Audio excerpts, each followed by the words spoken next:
Urea chap point လဲနီမိမိနေကြတဲ့ကိုရီတော့ပေါ့နော်ဒါဆိုလို့ရှိရင် original Urea chap point သူကကြတော့ဒီမှာငုတ်ချက်အကြီးပဲအဲ့ဒါကိုမှကျွန်တော်တို့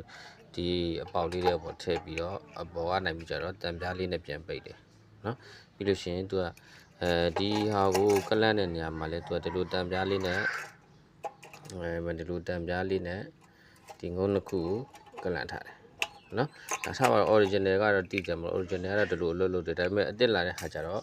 ငုတ်ကဒါမျိုးနှစ်ငုတ်မဟုတ်တော့ဘူးငုတ်ကဒါမျိုးနှစ်ငုတ်မဟုတ်တော့ဘူးဒီမှာသုံးငုတ်ပါတယ်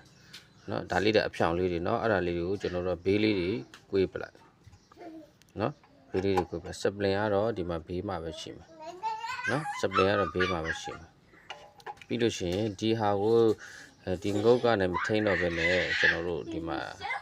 ပေါက်လေးနှစ်ပေါက်ပါတယ်ထိန်မှာအဲ့ဒီပေါက်လေးနှစ်ပေါက်ကိုဒီလိုနန်းကျိုးလေးထိုးပြီးတော့ဒီမောင်းတော်ထိန်လိုက်အဲ့ဆိုရသွားပြီနော်